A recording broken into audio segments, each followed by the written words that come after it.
Hi, and welcome to EDYS Expression Initiative at Home. Today is the art program. This week the theme is nature, so art in nature. Roll credits. You ready?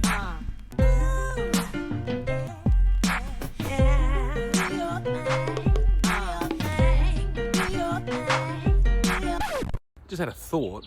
So I was thinking about the greenery around me and the scenery that's around me, to try and think of something to talk about art, to share with art.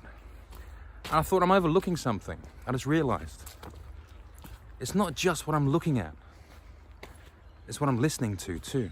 A bird's song has been an inspiration to humans for years, because art isn't just what you see. I think it's art is what you feel when you see something. There are patterns everywhere in nature. If you choose to look, take a walk outside, go into your backyard, go into the national park. So I'm literally only 5 minutes from EDYS right now. From that busy little train station centre in Engadine to this little spot here that's just on the other side of the train tracks, where it's still, you can hear the traffic. I can hear a lot of birds, I can hear frogs. There's a whole lot of life happening here right now. We can capture it with art if we want to. We can take photographs and capture some still lives. I could sit here, I could set up an easel, I could paint all day long and be out here in nature. And I can just let stuff go and create some new stuff while I'm here. Art through mathematics. The two seem like polar opposites. One's creative, one's very academic, but it is very possible to create art through mathematics. As I mentioned before, flowers, spiral shells are all governed by mathematics. The measurements, the curves. Nature has been inspiring man since the beginning to create art. They say that life imitates art. Well, this is life out here, it's all happening. And art just tries to capture it, really, doesn't it? Fibonacci sequences actually go hand in hand with an astrologer, I believe, named Johann Kepler. He was famously quoted saying human beings and nature were very dependent on mathematics and Fibonacci sequences. And you can see this in how a tree chooses to space out branches, or chooses where leaves pop out of these branches. You can see it in pine cones, you can see it in spiral shells, you can see it in the petals of just normal daisies, some succulents that grow outwards. Another good example is that of a fractal. You can get stuck watching these for a very long time. They're actually really amazing because instead of expanding, they actually shrink. It zooms in and it's very mathematical. And another really interesting one is chaos theory. So chaos theory actually talks about things with no pattern actually having underlying patterns, and you know what? Maybe that's another video for another day.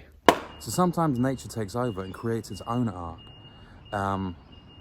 If you look behind me, this fence has been destroyed and the plants have broken through, and they've been broken down by nature itself, but it in itself is a beautiful composition when you stand back and look. So you don't actually have to go out into the forest to find nature being artistic. So a lot of photographers actually capture these patterns in macro photography and emphasize the spacing of leaves and the spacing of different things. If this is more the kind of neighborhood you live in, where it's a little more urban, there's things like this. These sorts of things are everywhere. They're part of our natural environment, really, because they're our, energy sources.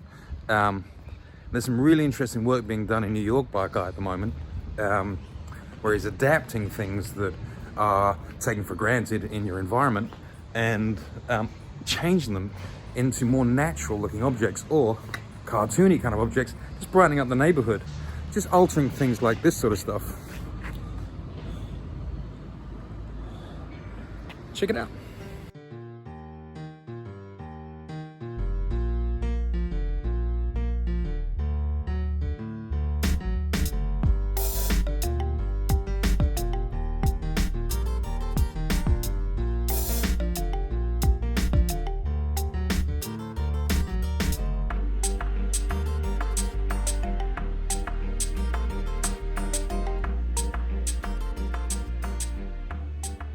Check this out.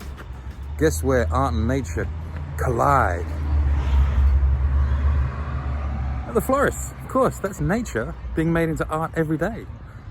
I forgot. So next time you take a walk in nature, I want you to think about art and think about the balance of the shapes around you. I mean, we talked about the Fibonacci sequence, talked about golden ratios and all the rules that apply to nature for it to be the way it is. But I would recommend at the end of the day, just get out here and be in it and see what inspires you, see what catches your eye. I will say one thing about nature.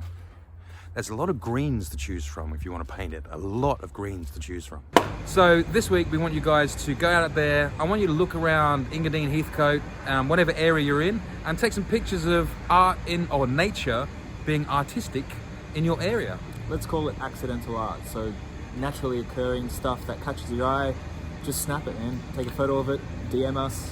Yeah, or you can just send it to info@edys.com.au. If you want to send us an email, otherwise hit us up on our socials. Look after each other. Look after yourselves. And wash your hands. Hi guys, thanks for watching the video. Can you like, comment, subscribe, share, hit that bell notification, everything you need to do, you know what you need to do. Can you do it please? That'd be great. Alright, cool. See you in the next one guys. Take care.